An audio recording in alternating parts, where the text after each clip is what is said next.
3 ሬጅመንት በላይ ኃይል አሁንም አልወጣም እንደገባ ቀርቷል የሚለውን መረጃ ጨምሮ በቀጠናው ያለው አሁናዊ ስምሪት ምን ይመስላል? ተጨማሪ ኃይል ከነቀምትና ከተለያዩ አካባቢዎች እንዲንቀሳቀስ ተደርጓል። አዲስ በከባድ መሳሪያና መካናይዝድ የታገዘ ዘመቻ ነው እየተደረገ ያለው። ይህንን በተመለከተ ከአካባቢ የወጡ የ24 ሰዓት መረጃዎችን እንዲሁም ደግሞ በዓለም አቀፍ ተነባቢ ሚዲያዎች ምርጫን በተመለከተ የኢትዮጵያን ምርጫ የጻፉትንና ያሳተሙትን ጽሑፍ ባጭሩ እንዲሁም ደግሞ ዛሬ ብልጽግና የጠራው ሰልፍ ምን ይመስላል የሚለውን ደግሞ ከተለያዩ አካባቢዎች የግዳጅ ሰልፍ በተመለከተ ከጎንደር፣ ከባህር ዳር፣ ከደሴ፣ ከአዲስ አበባ የወጡ መረጃዎችን ወደ እናንተ አደርሳለሁ። በትግራይ እንደዚሁ መጠነ ሰፊ ወታደራዊ አፈሳና ዘመቻ እየተደረገ ነው የሚገኘው። መንገዶች ተዘግተዋል። የትራንስፖርት የአገልግሎት ተቋማትም እንደዚሁ አገልግሎት አቆመዋል። ለሌላ ስምሪትና ግዳጅ በሚል ጥሪ ቀርቦላቸዋል። ይህንን ጨምሮ የትግራይ ታጣቂ ኃይልም እንደዚሁ አዲስ ወታደራዊ ገዥ መሬቶችን መቆጣጠሩን እየገለጸ ነው የሚገኘው። ይህ በእንዲህ እንዳለ አጠቃላይ በኢትዮጵያ ውስጥ ካሉ ጦርነቶች ባሻገር በቤንሻንጉል ቀጠና እንደዚሁ አዳዲስ መረጃዎች አሉ። እነሱንም አደርሳችኋለሁ። በአማራ ክልልም የቀጠለውን ጦርነት በተመለከተ ያስኳቸው መረጃዎች ጨምሮ በምስራቅ አፍሪካ እና በአፍሪካ ቀንድም አዳዲስ መረጃዎች ይዣለሁ። በዚህ ሰዓት ከያስኳቸው መረጃዎች መካከል እና አብይ አህመድ ከኤርትራ ጋር ያለውን ውጥረት ለማርገብ የፖሊሲ ለውጥ ማድረጋቸውን የሚያሳይ ጽሁፍ ወጥቷል። ይህም እንግዲህ ምን ማለት ነው የሚለውን ዋና ዋና አንድምታዎችና ነጥቦቹን ማሳያዎቹን አቀርባለሁ። ይህ ጽሁፍ እንግዲህ በኢትዮጵያና በኤርትራ መካከል ላለፉት 2 ዓመታት የቆየውን ውጥረት ለማርገብ በኢትዮጵያ በኩል የወጣ ጽሁፍ ነው። ከጽሁፉ ይዘቶች ባሻገር ቀጠናዊ፣ ተግባራዊ፣ የዲፕሎማሲያዊ እንዲሁም ደግሞ ወታደራዊና የልማት እንቅስቃሴዎችም ይህንን ማሳያ ናቸው። ይህ ምንድን ነው የሚለውንም በዚህ ሰዓት ከምሰሟቸው መረጃዎች መካከል ይገኝበታል። በእነዚህን ጨምሮ የተለያዩ መረጃዎችን ይዣለሁ። ዲፕሎማሲያዊ፣ ፖለቲካዊ፣ ወታደራዊና የግንባር ዝርዝር መረጃዎችን ትሰማላችሁ። አብራችሁ እንድትቆዩ ነው በአክብሮት የምጋብዛችሁ። ሀሳብ አስተያየት ቢኖራችሁ ጥቆማ ዜና@gmail.com ላይ ልታደርሱ ትችላላችሁ። አሁን በቀጥታ ወደ መረጃዎቹ ነው የምገባው። ተነባቢው የዘ ኢኮኖሚስት መጽሔት በኢትዮጵያ የሚደረገውን ከ6 ቀናት በኋላ የሚደረገውን ምርጫ በተመለከተ ሰፊ ጽሑፍ ይዞ ወጥቷል። ዘ ኢኮኖሚስት በይህንን ምርጫ በተመለከተ ምን ምን ጉዳዮችን ይዞ ወጥቷል የሚለውን ነጥቦች እንመለከታለን። ከዛ ጎን ለጎን ደግሞ ይሄ ምርጫ በዓለም ሚዲያዎች ትኩረት እየተነፈገው የምርጫ ዘመን ነው። እንዲሁም ደግሞ ምርጫውንም እንደዚሁ ከአሁን በፊት ዝነኛ የነበረው የአውሮፓ ህብረት እነ አና ጎሚዝን በመላክ የ1997ቱን ወይም ደግሞ የ2003ቱን ምርጫ በመታዘብ የሚታወቀው አውሮፓ ህብረት አሁን ይህንን ትኩረት አልሰጠውም ብሏል። እንደማይታዘቡ ነው የተገለጸው። አፍሪካ ህብረትም እስካሁን ድረስ አቋሙን አላሳወቀም። እንግዲህ ይሄ ምርጫ ያው ከወትሮ በተለያዩ ችግሮች ውስጥ ያለች ሀገር ላይ የሚደረግ የስሙላ ምርጫ መሆኑን ተከትሎ ዓለም አቀፍ ተቋማትም እንደዚሁ እውቅና አልሰጡትም፣ ሚዲያዎችን ጨምሮ። ዘ ኢኮኖሚስት ምን ምን ጉዳዮችን አነሳ የሚለውን እስኪ በአጭሩ እንመልከት። ዘ ኢኮኖሚስት ምርጫው በኢትዮጵያ ምንም የሚያመጣው ለውጥ እንደሌለ ነው በአጠቃላይ ድምዳሜውን እያስቀመጠው። አብይ አህመድ መመረጡን ይመረጣል፣ ግን ምርጫው የሚለውጠው ነገርም የለም ብሏል። ይህም ቀድሞ የታወቀ ምርጫ እንደሆነ ነው ውጤቱን እየገለጸው። ፍጹም ሀገራዊ መግባባት በሌለበት ጦርነት እየታመሰች ባለች ሀገር እና የኑሮ ውድነቱ ጣራ በነካበት ሁኔታ የሚደረግ ምርጫ በዚህ ግባ የሚባል ውጤት አይኖረውም ይላል። አጠቃላይ የዘ ኢኮኖሚስት ህትመት ኢትዮጵያን ምርጫ 2024ን በተመለከተ የ2026ቱን በእነሱ አቆጣጠር በኢትዮጵያ አቆጣጠር ደግሞ የ2018ቱን ማለት ነው። ይቅርታ። እንግዲህ በዚህ ላይ ኢኮኖሚስት ካነሳቸው ጉዳዮች መካከል በጠመንጃና በኮሮጆ መካከል በሚል አንድ አንቀጽ አንስቷል። በኢትዮጵያ ውስጥ ያለውን አጠቃላይ ስለ ምርጫ ተስፋ መቁረጥ፣ በርካታ ዜጎች በምርጫ ያላቸው አመለካከት መውረድና በአማራ ክልልና በኦሮሚያ ክልል ከምርጫ ባሻገር በጠመንጃ በትግል እየታገሉ ያሉት ሰዎች የበለጠ እንደዚሁ ትኩረት ይስባሉ ከምርጫው ይልቅ። ስለዚህ የኢትዮጵያን ሁኔታ ከምርጫ ወደ ጠመንጃ ሂዷል የሚል ድምዳሜ አስቀምጧል። ሌላው መረጋጋትና ምርጫን በተመለከተም እንደዚሁ ባሰፈረው አንቀጽ ላይ በምርጫ ብቻ የኢትዮጵያ ነባራዊና ሀገራዊ ቀውሶች ሊፈቱ እንደማይችሉ እንደዚሁ መጽሔቱ አስነብቧል። ቅድሚያ ሀገራዊ መግባባት ላይ መድረስ ያስፈልጋል ከምርጫ በፊት በሚል በተደጋጋሚ እዚህ እንግዲህ በሚዲያ እኛም የምናነሳቸውን እንዲሁም ደግሞ የፖለቲከኞች የሚያነሷቸውን ጥያቄ አስረግጦ እንደዚሁ አስምሮባቸዋል። ቅድሚያ ሀገራዊ መግባባት፣ ከዛ ቀጥሎ ነው ምርጫ መደረግ ያለበት በሚል። ሌላው እንደዚሁ የህዝብ ብሶትና ምርጫ በሚለውም አንቀጹ ስር ላይ እንደ አይኤምኤፍ የመሳሰሉ ዓለም አቀፍ ተቋማት ባደረጉት አስገዳጅ ጫና በኢትዮጵያ ኢኮኖሚ ላይ የተደረገው ማሻሻያን ተከትሎ በኢትዮጵያ ዜጎች ላይ ከፍተኛ የሆነ የኑሮ ውድነት እና እየተባባሰ የመጣና መቋጫ ያጣ የኑሮ ብሶት አለ። በዚህ መካከል ዜጎች ስለ ምርጫው ደንታ ሊኖራቸው አይችልም። እንግዲህ ያለው የኑሮ ውድነት ነው የሚያሳስባቸው የሚል ይዘትም ይዞ ወጥቷል። ሌላው የተቃዋሚ ፓርቲዎች መገለልና ዋና ዋና የሚባሉ ፖለቲከኞች ከሂደቱ መገለልና ለመውጣት ምርጫውን ለይስሙላም ቢሆን ምህዳሩ ሙሉ በሙሉ የተዘጋበት ምርጫ ያደርገዋል ሲል እንደዚሁ ይህንንም ጨምሯል። በጸጥታ ቀውስ ውስጥ እንደምትገኝ ኢትዮጵያን በገለጸበት አንቀጹ ደግሞ በጸጥታ ቀውስ ውስጥ ያለችው ኢትዮጵያ ፍጹም አመኔታ የሌለው ምርጫ ነው የምታደርገው በሚል መጽሔቱ ይህንን ሲያጠቃለል አብይ አህመድ መመረጡን ይመረጣል። ሆኖም ደግሞ የሚፈይደው ነገር ወይም ደግሞ በኢትዮጵያ አጠቃላይ ቀውስ ላይ ግን የሚለውጠው ነገር የለም ሲል አስቀምጧል። ዓለም አቀፍ ታዛቢዎችም ከዚህ ምርጫ ጋር በተያያዘ እንደዚሁ በዚህ በኩልም ድርቅ የመታው ምርጫ ሆኗል። የአውሮፓ ህብረትን ጨምሮ በዓለም ላይ ምርጫዎችን በመታዘብ ዝነኛ ከሆኑት ተቋማት መካከል አውሮፓ ህብረት ቀዳሚ ነው። እነሱን ጨምሮ እንግዲህ ታዛቢዎቹ በዚህ አይገኙም። በኢትዮጵያ የምርጫ ታሪክ ውስጥ አውሮፓ ህብረት የማይረሳ ሚና አለው። 1997 ዓ.ም በነበረው ምርጫ የአውሮፓ ህብረትን የታዛቢ ቡድን ይመሩ የነበሩት አና ጎሚዝ በወቅቱ እንግዲህ መነጋገሪያ ከነበሩ የ97ቱ ምርጫ ሲነሳ አብረው ስማቸው ከሚነሳ ሰዎች መካከል ናቸው። እንደዚህ አይነት ሰዎችን የሚወክለው የአውሮፓ ህብረት ተቋም አሁን ይህንን ምርጫ እንደዚሁ እንደማይታዘብ ነው የገለጸው። ከዚህ ደግሞ ሰላምና መረጋጋት የለም በሚል ነው። ከዚህ ጋር በተያያዘ አድማጭ ተመልካቾች ያው በተደጋጋሚ እንደሚነገረው በኢትዮጵያ ውስጥ ምርጫ ማድረግ የአንድን መንግስት ቅቡልነት አያረጋግጥም። በአፍሪካ ደረጃም በምርጫ ማግስት በዓለም አቀፍ ደረጃም በሩቅ ምስራቅም ጭምር በምርጫ ምክንያት እንኳ የተነሱ ቀውሶች መንግስት እስከ መለወጥ ደርሰዋል። ስለዚህ በኢትዮጵያ ውስጥ የሚደረገው ምርጫ ለብልጽግናም የሚጨምርለት ነገር የለውም፣ ለኢትዮጵያም የሚያመጣው መፍትሄ የለውም። መሰረታዊ ችግሩ ያለው እንግዲህ ከፖለቲካዊ ንግግር ከጠረጴዛ ዙሪያና የህዝብን የፖለቲካ ጥያቄዎች ከማድመጥና ወደ ብሔራዊ መግባባት መምጣት ነው። ከዛ ውጭ ብልጽግና ተመርጫለሁ ቢልም የሚያመጣው ነገር እንደሌለ 2007 ዓ.ም 100% አሸንፊያለሁ ያለው ኢህአዴግ 2000 ከወራት በኋላ ነው አመጽ እየተቀሰቀሰበት ግንቦት ላይ አሸንፊያለሁ ብሎ ህዳር ላይ ነው የህዝብ አመጽ ተቀስቅሶ ከሁለት ዓመታት የህዝብ አመጽ በኋላ የተወገደው። ስለዚህ ምርጫ መተማመኛ ሊሆን እንደማይችል መላው ኢትዮጵያን የሚያውቁት ጉዳይ ነው። ሌላው መረጃችን እንግዲህ ዛሬ ብልጽግና የምርጫ ድጋፍ ሰልፍ ጠርቷል በተለያዩ ከተሞች። ከዚህ ጋር በተያያዘ የህዝብ ተሽከርካሪዎች፣ የመንግስት ተሽከርካሪዎች ጭምር ለዚህ የምርጫ ድጋፍ ሰልፍ እንዲውሉ እየተደረገ ነው። የመንግስትና የህዝብ ቢሮዎችም ጭምር እንዲዘጉ ተደርገዋል። ብልጽግና አስገዳጅ የሚባል ሰልፎችን በተለያዩ ከተሞች መጥራቱ ነው የሚታወቀው። እንደሚታወቀው ፓርቲና መንግስት የተለያዩ ናቸው በሚባልበት ዲስኩር ውስጥ የመንግስት ተሽከርካሪዎች፣ የህዝብና የማህበራት ተሽከርካሪዎች ለብልጽግና የድጋፍ ሰልፍ በግዳጅ እንዲወጡ፣ የመንግስት ቢሮዎች እንዲዘጉ መደረጉ ይህ እንግዲህ ያው ከወዲሁ የምርጫውን ጫናና አስገዳጅነት የሚያሳይ ነው። ጎንደር ከተማ ከወጡ መረጃዎች መካከል የግል ትምህርት ቤት ተሽከርካሪዎች ጭምር ሰርቪሶች ተማሪዎችን ማጓጓዝና ተማሪዎችን ወደ ትምህርት ቤት መውሰድ አቁመው ትምህርት ተዘግቶ እነዚህ የግል ትምህርት ቤት ሰርቪሶች ሰልፈኞችን እንዲያጓጉዙ ትዕዛዝ ተሰጥቷል። የግል ድርጅቶችና እያንዳንዱ ቤት ሁለት ሰው እንዲያዋጡ ተታዟል። እያንዳንዱ መኖሪያ ቤት ላይ ሁለት ሰው ለሰልፍ እንዲወጣ። በዚህ ምክንያት አንዳንድ ድርጅቶች ሰራተኞቻቸውን እንዲሄዱ እያስገደዱ ነው። ሰራተኞቻቸው ደግሞ አንሄድ ቢሉም እንቀጣቸዋለን፣ እኛንም መንግስት ይቀጣናል በሚል ጫና እያደረጉ መሆኑን ሰራተኞች ገልጸዋል። ተቋማት እንዲዘጉ፣ የመንግስት ንግድ ተቋማት እንዲዘጉ ተደርጓል። በዚህ ሁኔታ ነው ሰልፍ እየተጠራው።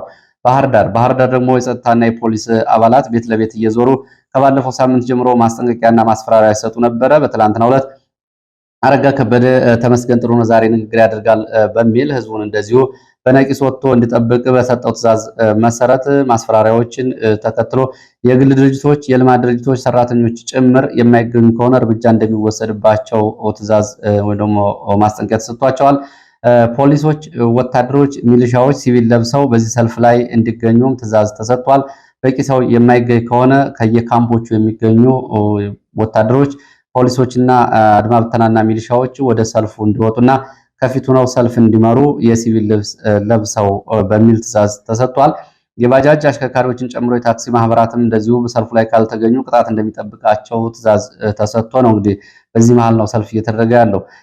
ደሴ ከተማ ደግሞ እንደ እያንዳንዱ መስጊድ እና እያንዳንዱ ተቋም ጥብቅ ትዕዛዝ ተላልፎለታል። በመስጊድ ውስጥ በሚገኙ የብልጽግና ወኪሎች በኩል እያንዳንዱ ሰው በመስጊድ በኩል በተሰጠ ትዕዛዝ ቀደም ብሎ እንደዚሁ ለአስገዳጁ ምርጫ ድጋፍ እንዲወጡ፣ ሌሎችም እንደዚሁ በሌሎቹ በተቋማትና በሃይማኖታዊ አደረጃጀቶች ጭምር ነው ትዕዛዝ እየተሰጠው። አዲስ አበባ በአስገዳጅ ድጋፍ እንግዲህ ሰልፍ ዛሬ እየተደረገ ነው። ለዚህ ከአዲስ አበባ ባሻገር በአዲስ አበባ ዙሪያ ካሉ ራቅ ያሉ ቦታዎች በመንግስት አበል፣ በመንግስት ነዳጅ፣ በመንግስት ወጪ እና በህዝብ ትራንስፖርት እንዲመጡ የተደረጉ ሰዎችም በሰልፉ ላይ እንዲሳተፉ በሌሊት እንዲገቡና ትላንትና እንዲገቡ መደረጉን የወጡ መረጃዎች ያሳያሉ። የዛሬው የብልጽግና ሰልፍ የአዲስ አበባ ህዝብ በበቂ ሁኔታ ባለው አጠቃላይ ኑሮ ውድነትና ተዛማጅ ጉዳዮች ኩርፊያ ውስጥ ገብቷል በሚል ይህን ሰልፍ ለማድመቅ ከቢሮ በግዳጅ ከሚወጡ የሴፍቲኔት ተጠቃሚዎች፣ የቢሮ ሰራተኞች እንዲሁም ደግሞ የብልጽግና ባለስልጣናትና ቤተሰቦቻቸው ባሻገር ከአዲስ አበባ ዙሪያ ራቅ ካሉ ቦታዎች የመጡ ሰዎችን በሰልፉ ላይ እንዲገኙ ተደርጓል። ለዚህም ደግሞ ወጫቸውን መንግስት እንዲሸፍን ተደርጓል። ያው እንግዲህ መንግስት የሚለው ብልጽግና እንዳልሆነ አድማጭ ተመልካቾች በግልጽ ፓርቲና መንግስት የተለያዩ ስለሆኑ እንግዲህ አጠቃላይ ሰልፉ ይህንን ይመስላል። አስገዳጅነቱን የሚያሳዩ መረጃዎች እነዚህ ናቸው። ወደ ትግራይ አካባቢ ወዳሉ መረጃዎች ይሄዳለሁ። በትግራይ ያለው አጠቃላይ ሁኔታ እንግዲህ ብልጽግና በአዲስ አበባና በሌሎች ከተሞች በጎንደር፣ ባህር ዳር፣ ደሴ ምርጫ እያለ በሚደልቅበት በዚህ ሰዓት በትግራይ ደግሞ ህወሓት ወታደራዊ አፈሳውን መጠነ ሰፊ ወታደራዊ ዝግጅቱን ከወትሮ በተለየ ሁኔታ ቀጥሏል። ይህንን በተመለከተ ትግራይ አካባቢ ወጡ የ24 ሰዓት ዋና ዋና መረጃዎች ምንድን ናቸው የሚለውን በአጭር ወደ እናንተ ላድረስ። በትግራይ በሁሉም አካባቢዎች አፈሳው ተጠናክሮ ቀጥሏል። ገፈፋ እየተደረገ ነው። ለዚህም ደግሞ ጥብቅ መመሪያዎች ተሰጥተዋል። ነባር ታጋይ የሆኑ ከአሁን በፊት እንግዲህ በእድሜ መግፋትም በተለያየ መንገድ ከትግል ውጭ ወጡ በአስቸኳይ ወደ እዞቻቸው ወደ አደረጃጀታቸውና ወደ ቀድሞ ክፍላቸው ሂደው በአስቸኳይ እንዲገቡ እስከሚቀጥለው ቅዳሜ የመጨረሻ ቀን ትዕዛዝ ተሰጥቷቸዋል። ሌላው ከተሰሙ መረጃዎች መካከል እስረኞች ወደ ወታደራዊ ካምፕ እንዲወሰዱ በተሰጠው ትዕዛዝ መሰረት በተለያዩ አካባቢዎች ታስረው የሚገኙ እስረኞች ወደ ካምፕ እየተወሰዱ ነው የሚገኙት። ከ13 ዓመት ጀምሮ እንደዚሁ የሚገኙ ታዳጊዎች ተማሪዎችም እየተያዙና እየታፈሱ ነው እየተወሰዱ ያሉት። እያንዳንዱ ወረዳ 2000 ሰው እንዲያመጣ በተባለው መሰረት ኮታ በመጥፋቱ 13 ዓመት ታዳጊዎች ጭምር እየተወሰዱ ነው። ይህንን በተመለከተ በማይጨው ቀጠና በተለይ ጥብቅ ስምሪት ከተሰጠባቸው አካባቢዎች ማይጨው ቀጠና አንዱ ነው። በትላንትናው ዕለት በዚህ ወታደራዊ ግዳጅ ተሰጥቷል። ሀራ መሬት ታጣቂዎች የህዝብ ድጋፍ በዚህ ቀጠና አላቸው የሚል ግምገማ ቀደም ብሎ ህወሓት መውሰዱን ተከትሎ በዚህ ቀጠና የሚኖረው አጠቃላይ ሁኔታ ከሌላው የትግራይ አካባቢ የተለየ እንዲሆን ትዕዛዝ ተሰጥቶታል። በዚህ ቀጠና ጦርነቱ እንዳይመጣና ወደ እነሱ ደቡባዊ ትግራይ እያሉ የሚጠሩት የአለማጣ ቀጠና የማይጨው ቀጠና ጦርነቱ እንዳይገባ ከትግራይ ጦርነቱን ማራቅ አለብን፣ ከጋሸናና ከወልዲያ መለስ ባሉት የአማራ ክልል አካባቢዎች በማቆየት ጦርነቱን የመደራደር አቅማችን ማሳደግ አለብን የሚል ግምገማ ተይዞ ማይጨውና አካባቢው ላይ አዲስ ከፍተኛ ስምሪት ተሰጥቷል። አርሚ 31 እንደዚሁ ወደዚህ ቀጠና እንዲመጣ ተደርጓል። ይህ በእንዲህ እንዳለ ደግሞ በማይጨው ከተማ እና የማይጨው የዞኑ የሚሊሻና የጸጥታ የህዋ ሰዎች የተለያዩ ትዕዛዞችን ሰጥተዋል። አንደኛው ተሽከርካሪዎችና ባለንብረቶች በአስቸኳይ ተሽከርካሪዎቻቸውን ለወታደራዊ ግዳጅ እንዲሰጡና ለዞኑ እንዲያስረክቡ ተሽከርካሪዎቻቸውን የሚል ትዕዛዝ ነው። ሁለተኛው በማይጨው ከተማ መናኸሪያ የትራንስፖርት ሰጪ መናኸሪያ አገልግሎት እንዲዘጋ ተሽከርካሪዎችም እንደዚሁ ለወታደራዊ ግዳጅ ወደ ዞኑ እንዲገቡ ትዕዛዝ ተሰጥቷል። መናኸሪያው እንደዚሁ ተዘግቷል። ግንቦት 17 በትናንትናው ዕለት መናኸሪያ ተዘግቶ ነው የዋለው። ሁሉም የህዝብና የደረቅ ጭነት ትራንስፖርት ሰጪ ማህበራትና ተሽከርካሪዎች ለዞኑ ትላንትና ሪፖርት እንዲያደርጉ አስገዳጅ መመሪያ ተሰጥቷል።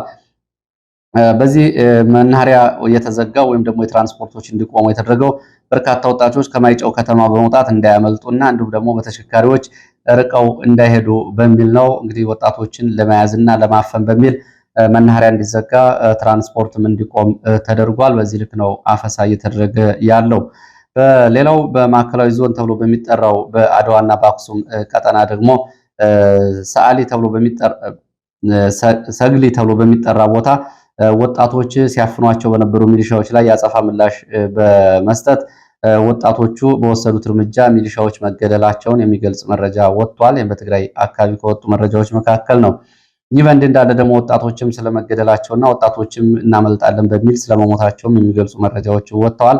ከነዚህ መካከል በቆላ ተንቤን አግበ ተብሎ በሚጠራው አካባቢ በግዳጅ የተጫኑ ወጣቶች ከተሽከርካሪ ዘለን እናመልጣለን ሲሉ ህይወታቸው አልፏል። የአካል ጉዳትም ደርሶባቸዋል።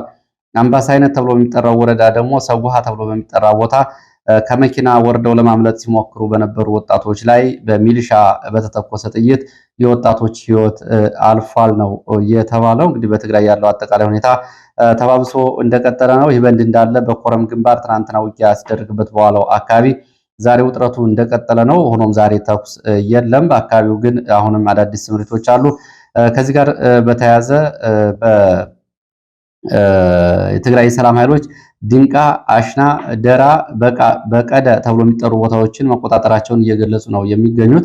እንግዲህ እነዚህ የትግራይ ሰላም ኃይል የሚባሉት ይህን ተቆጣጥረናል ቢሉም እውነታው ግን የአካባቢ ሚሊሻዎችና መከላከያ ወደ አካባቢው መንቀሳቀሳቸውን ተከትሎ ነው ተቆጣጥረናል የሚሉት። ካለማጣ ወደ ዶጊያት፣ መረዋ እና ማይ ሃርማዝ ተብሎ ወደሚጠሩት ቦታዎች እንደዚሁ ካለማጣ እንደተነሱ የህወሓት ታጣቂዎች በሶስት ዙር እንቅስቃሴ ማድረጋቸውን የሚገልጹ መረጃዎች ወጥተዋል። ሌላው በትግራይ የወርቅ ማውጫ ጉድጓዶች አካባቢ ደግሞ አጠቅ፣ አትከሮ፣ መረብ፣ ሰባዊ እንዲሁም ደግሞ ሰባሆ እንዲሁም ደግሞ ማይሻዊት እና አዲ ፍታው ተብሎ በሚጠሩ የወርቅ ማውጫ ቦታዎች ታፍሰው ከነበሩ ወጣቶች መካከል 200 የሚሆኑት ወጣቶች አምልጠው ጠፍተዋል። ወጣቶቹ አምልጠው እንደጠፉ የተገለጸ ሲሆን ይህንን ተከትሎ የእነዚህን ለመያዝ መንገዶች እንዲዘጉና ፍተሻ ኬላዎች እንዲዘጉ ትዕዛዝ ተሰጥቷል።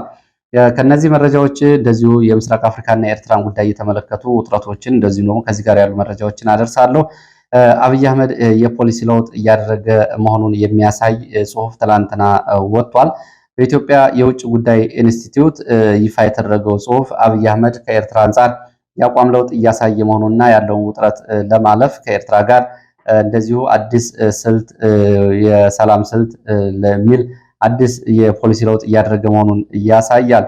በዚህ የኢትዮጵያና የኤርትራ ግንኙነት ለዘላቂ የአፍሪካ ቀንድ ሰላም መረጋጋት ፍሬምወርክ ነው በሚል በወጣው ጽሁፍ ላይ እንግዲህ የተለያዩ አቋሞች ታይተዋል። በዚህ ጽሁፍ ላይ አሁን ላለው የኢትዮጵያና የኤርትራ ግንኙነት መሻከር የኤርትራ መንግስት ባህሪ በሚል የተገለጸ ሀሳብ አለ። የኤርትራ መንግስት ባህሪን በመተንተንና የኤርትራ መንግስት አጠቃላይ ባህሪ ለዲፕሎማሲያዊ ግንኙነት አስቸጋሪ መሆኑ ለአሁኑ መካረር ምክንያት ነው በሚል ይህንን እንደሚገነዘብ ጽሁፉ ይገልጻል። ሁለተኛው በኤርትራ ያለው የማያቋርጥ የሀገርነት ስጋት ነው። ኤርትራ ሀገር ሆና ትቀጥላለች አትቀጥልም የሚለው የማያቋርጥ ስጋት አሁን በኢትዮጵያና በኤርትራ መካከል ላለው ግንኙነት እንደዚሁ እንደ ስጋት እንደሚታይ ይህ ጽሁፍ ይተነትናል። ሌላው በኤርትራ መገንጠል ጋር በተያያዘ በኢትዮጵያ በኩል የሚነሱ መከራከሪያ ጥያቄዎች በቂ ምላሽ አለማግኘታቸውን ጨምሮ የተለያዩ ጉዳዮች አሁን ባለው ኢትዮጵያና ኤርትራ መካከል ያሉ ዋና ዋና ውጥረቶች እንደሆኑ ነው ይሄ የውጭ ጉዳይ ኢንስቲትዩት ያወጣው ጽሁፍ የሚያሳየው። እንግዲህ ከኤርትራ ጋር ያለው ወቅታዊ ውጥረት ለማርገብ የቀይ ባህርና አሰብ ጥያቄዎችን ለማለዘብ የወጣ የፖሊሲ ለውጥ ጽሁፍ ነው የሚመስለው። እንግዲህ ከዛሬ ጀምሮ የምንከታተለው ይሆናል። እንግዲህ ዛሬ በሰልፉ ላይ ብልጽግና ያው ቀደም ብሎ የአሰብ የቀይ ባህር ጉዳይ ሲል ነበረ። ዛሬ በብዙ ሰልፎች ላይ ይህ ጉዳይ አልተነሳም። ይህም ጽሁፍ ትላንትና ወጥቷል። ስለዚህ የፖሊሲ ለውጥ እየተደረገ መሆኑን የሚያሳይ ነው። አብይ አህመድ ያው በቀጥታ ራሱ አይናገርም። ከአሁን በፊት ከኤርትራ ጋር ውጥረት ሲገባ በነ አምባሳደር ሙላቱ በኩል እንዲሁም ደግሞ ቀጥሎ ሆርን አፌርስ በሚል ቡድን በኩል የተለያዩ ጽሁፎችን በማውጣት ነበር ውጥረቱን እንዲሁም ደግሞ ሲያባብሱ የነበሩት። አሁን ደግሞ በዚህ ጽሁፍ በኩል ደግሞ በኤርትራና በኢትዮጵያ መካከል ያለ የዘላቂ ሰላም ግንኙነት ለአፍሪካ ቀንድ ይበጃል የሚል ጽሁፍ ይዘው ወጥተዋል። እንግዲህ ይህንን በተመለከተ ሲታይ በኢትዮጵያ በአፍሪካ ቀንድ ካለው የኤርትራ የባህር በር ጥያቄ አንጻር ወደ ሌላ ግንባር እንደዚሁ እየሄደች መሆኑን ሰሞኑን የሚወጡ መረጃዎች ያሳያሉ። ትላንትና በብዛት እና በስፋት እንደሄድንበት በአፍሪካ ቀንድ በተለይ ሶማሌላንድን በተመለከተ እንደገና ከሶማሌላንድ አንጻር ግንኙነቱና የኢትዮጵያ የዲፕሎማሲ ትኩረት ማዕከል ሆኗል። ሶማሌላንድ ትላንትና ሶማሌላንድን ኢትዮጵያ ለሶማሌላንድ እውቅና ከሚሰጡ 3 የአፍሪካ ሀገራት ውስጥ ትሆናለች የሚለው አንዱ እንደገና ወደዚህ ግንባር የመመለስ ወደዚህ ቀጠና የመመለስ ማሳያ ነው። ከ2 ዓመታት በፊት በዚህ በኢትዮጵያና ሀርጌሳ መካከል የወደብ ኪራይ ስምምነት ሲፈረም ሞቃዲሾን የኢትዮጵያ ዲፕሎማሲ አጣች። ያንን ተከትሎ ግብጽ ከላይ የተንደረደረች ወደ አፍሪካ ቀንድ መጣች። ይህ ሁሉ ባለበት ሁኔታ አሁን ኢትዮጵያ አቁሜያለሁ በሚል በቱርክ ምልጃ አማካኝነት ይህን አቁሜያለሁ ብትልም አሁን ሌሎች መረጃዎች እየወጡ ነው የሚገኙት። ከአሰብ ከኤርትራ አሁን ወደ ሶማሌላንድ ቀጠናዊ የወደብና የባህር በር ጉዳይ ወደዚህ ተለውጧል። በዚህ በርበራ ላይ እንግዲህ አዳዲስ መረጃዎችም እየወጡ ነው። ከነዚህ መካከል በበርበራ ወደብን እንደገና ትኩረት ያደረገው ሶማሌላንድ እውቅና ከመስጠት ባሻገር ከዩናይትድ አረብ ኤሚሬትስ እና ከእስራኤል ጋር በመሆን የባቡር እና የፈጣን መንገድ ግንባታ ወደ አዲስ አበባ እና ጅጅጋ ከበርበራ ለማስጀመር የአረብ ኤሚሬትስ አዲስ ገንዘብ በጅታለች። እንዲሁም ደግሞ በበርበራ ላይ ዩናይትድ አረብ ኤሚሬትስ እስራኤል ጋር በመሆን ኢትዮጵያ የባህር ኃይል ለማቋቋም በእስራኤል ጎን እንደዚሁ የምስረታ ውስጣዊ እንቅስቃሴ እያደረገች መሆኗ ተገልጿል። እንግዲህ ወደዚህ ቀጠና ኢትዮጵያ ተመልሳ መግባቷን እና የአሰብና የኤርትራ ጉዳይ እንደገና እንዲረግብ እየተደረገ መሆኑን ይሄ መረጃ ያሳያል። ሌላው መረጃችን እንደዚሁ የኤርትራና የግብፅን ጉዳይ እየተመለከተ ነው። የኤርትራና ግብፅ የባህር ኃይል በጋራ በመሆን ወታደራዊ ልምምድ ሊያደርጉ መሆኑ የወጡ መረጃዎች ያሳያሉ። የአስመራና የካይሮ የባህር ኃይል የጦር አባላት የጋራ ልምምድ የሚያደርጉት የቀይ ባህርን ቀጠና ደህንነት በጋራ ለመጠበቅ ሲባል እንደሆነ ነው እየገለጹ ያሉት። የግብፅ የባህር ኃይል አዛዥ አሽሪፍ ኢብራሂም ይህንን ገልጸዋል። አድማጭ ተመልካቾች እንደምታስታውሱት እንግዲህ በዚሁ በኢትዮጵያ በቅርብ ርቀት ባሉት እንደ ሞቃዲሾ እንዲሁም ደግሞ እንደ ኤርትራ ባሉት ቀጠናዎች ላይ ከግብፅ ከቱርክ የመጡ ወታደሮች በአየር ኃይል በምድር ጦር በባህር ኃይል እንግዲህ የተለያዩ ስምሪቶችን ወስደዋል። ይህም እንግዲህ ከአጠቃላይ ከኢትዮጵያ አንጻር የዲፕሎማሲ ኪሳራ ማሳያ እንደሆነ ትላንትና ብዙዎቹን አንስተናል። ወደ ሌሎች መረጃዎች እመለሳለሁ። ወደ ወለጋ ቀጠና የሚወስድን መረጃ ላስከትል። በወለጋ የጀኔራሉን መገደል ተከትሎ ብስጭት ውስጥ የገባው ህዳሴ ኮር ተብሎ የሚጠራው በአካባቢ የተሰማራው መከላከያ እና ሬጅመንቶች አዲስ ስምሪት ወስደው እንደዚህ እየተንቀሳቀሱ መሆኑን ከአካባቢ የወጡ መረጃዎች ይገልጻሉ። በምስራቅ ወለጋና ሆሮ ጉዱሩ ወለጋ ዞኖች ጊዳያና ወረዳና ኪረሙ ወረዳዎች ላይ ነው አዲስ መጠነ ሰፊ የእግረኛ እና የመካናይዝ ዘመቻ እየተደረገ ያለው። በርካታ ሲቪሊያን እንደዚሁ በኪረሙ ወረዳ ተገድለዋል። ባጅን፣ ወፍጭ፣ ሲሬ ዶሮ፣ መርጋጅሬኛ፣ አሹኩሳይ፣ ሰምቦ፣ ቂልጦ አቦ ተብሎ በሚጠሩት አካባቢዎች የማያቋርጥ የከባድ መሳሪያ ድብደባና የእግረኛ ስምሪት እየተደረገ መሆኑን መረጃዎች ያሳያሉ። በርካታ ነዋሪዎች ቤታቸውና በራቸውን ዘግተው እየሸሹ ነው የሚገኙት። እንዶድ ዲቾ ተብሎ የሚጠራው አካባቢ ትላንትና ወዲያ ጀኔራሉ ላይ በተፈጸመ የደፈጣ ጥቃት ከተገደለ በኋላ አብረው የነበሩ ወታደራዊ ተሽከርካሪዎች ወድመዋል። አጃቢዎች ተገድለዋል። የሶስት ሬጅመንት ኃይል እንደዚሁ ሙትና ቁስለኛ ሆኗል። ከፊሉም ተበትኗል። ከዚህ ጋር በወጡ አሃዛዊ መረጃዎች ባለፉት 4 ቀናት በዚህ ቀጠና በነበሩ ውጊያዎች ቢያንስ 180 የሬጅመንት አባላት ሙትና ቁስለኛ ስለመሆናቸው በአካባቢ ከሚንቀሳቀሱ ራሳቸውን ከሚከላከሉ የአማራ ወጣቶች ፋኖች የወጡ መረጃዎች ያሳያሉ። በሆሮ ጉዱሩ ወለጋና ምስራቅ ወለጋ አካባቢዎች የአየርና የድሮን ስምሪት እየተደረገ ነው የሚገኘው። ዛሬ በአካባቢው የአየርና የድሮን ስምሪቶች 2 ጊዜ ተደርገዋል የሚሉ መረጃዎች ማለዳ ወጥተዋል። ወደ መተከል ዞን ስንሄድ በመተከል ዞን እንደዚሁ ማንዱራ ወረዳ አንዝ ቡጎና ተብሎ በሚጠራ ቦታ በሚገኝ ካምፕ ላይ በአካባቢው በሚንቀሳቀሱ ታጣቂዎች ድንገተኛ ጥቃት ተከፍቷል። በካምፕ ላይ በተፈጸመው ጥቃት ወታደራዊ ኪሳራ ደርሷል። የደረሰው ወታደራዊ ኪሳራ ግን በዝርዝር አልታወቀም ብለዋል እዚህ መተከል አካባቢ የወጡ መረጃዎች። ያው በአሶሳ ቀጠና ያለው አዲስ እንግዲህ ወታደራዊ ውጥረት ካለባቸው አካባቢዎች አንዱ ነው። ከዛ ከሱዳን በኩል እንደዚሁ ደግሞ ህወሓት አርሚ 7 እና አርሚ 22 የሚባሉ ታጣቂዎችን ወደዚህ ማዞሩን ተከትሎ በዚህ ቀጠናም ከፍተኛ ውጥረት አለ። ሌላው በዚሁ ቀጠና አሶሳ ከተማ አንድ ባለስልጣን በተተኮሰባቸው ጥይት ጉዳት ደርሶባቸዋል ተብሏል። ይህ የባለስልጣን ኃላፊነታቸውም አልተገለጸም። ጥቃቱን ያደረሱ አካላትም እንደዚሁ እስካሁን ኃላፊነት አልወሰዱም። ባለስልጣኑ ግን በተተኮሰበት ጥይት ወደ ሆስፒታል መግባቱን የሚገልጹ መረጃዎች ወጥተዋል።